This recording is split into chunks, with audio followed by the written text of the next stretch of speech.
தாராளமாக இடம் நிற்குங்க. அது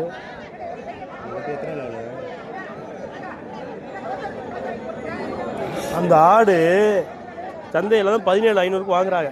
நம்ம அன்றைக்கி அந்த கிடா கட்டி கிடந்த நீ வரல, அன்றைக்கி கிடா கடையை குடிச்சுன்னு சொல்லலாம். அன்னைக்கு எல்லாமே மூளை. இது எப்படிங்க நம்ம போய் அறுத்த மட்டும் ஆயிரத்தி முட்டஞ்சுறாங்க, இவங்க ஏன்னா இப்படிங்க அறுக்கிறாங்க? இடம் நிற்குமா? இல்லைங்க இடம் நிற்குங்கிறாப்புல. ஒரு கிடா ஒன்று 17 விழுகுமா?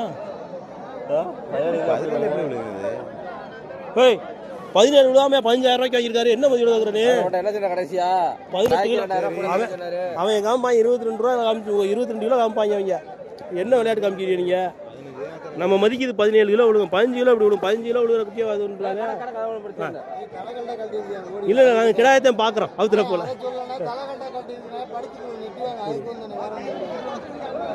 அவர் வாங்கியிருக்காப்புல எங்கள்கிட்ட காமி சொல்லிக்கிட்டு இருக்காங்க.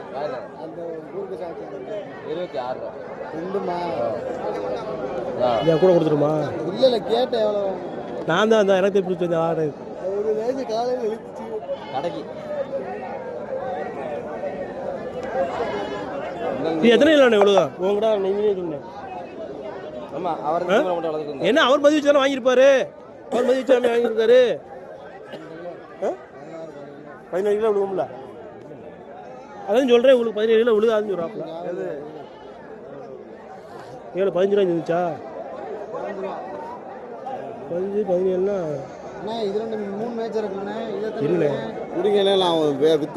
வாங்கிட்டேன் பிடிச்சிருப்பாங்கடா. சரி இப்போ என்ன வேணுமா வேணாமா? காசு தேவையா இருக்கு. 16 ரூபா தான் கொடுங்க, கட்டுங்க. காசு இந்த கொஞ்சம் ரெடி பண்ணி தரேன். கேட்டு வித்தது 17,000 உங்களுக்கு 500 ரூபா பிடிச்சி இல்லைண்ணே வாங்கி அவர் கட்டாதே விலை கூட போட்டுருக்கேனே. சாப்பிடுங்க 16 தான். இல்லை இல்லை அப்படிலாம் பேசாது. 200 ரூபா கூட இல்லை இல்லை இல்லை வேணாம். 100 ரூபா சரி 200 ரூபா அண்ணா 100 ரூபா வேணாம். இந்தாங்க அண்ணா இந்தாங்க என்ன அப்படியே எதுக்கு நம்மளுக்கு பழக்கம் சங்கட்டமாக இப்போ இந்தாங்க காசு கொஞ்சம் வாங்கிங்க. ஏன்னா பிரட்டி தான் தரேன். காசு தந்துடுறேன். ஆமாம் 15 தான் தீர்ச்சாக்குறாங்க சொன்னாரு. இந்த 2 கிலோ வாங்கின பாருங்க. நீ அப்பயே கொடுத்துருந்தா ஒரு காசு உங்கள்கிட்ட கொடுத்துருப்பேன்.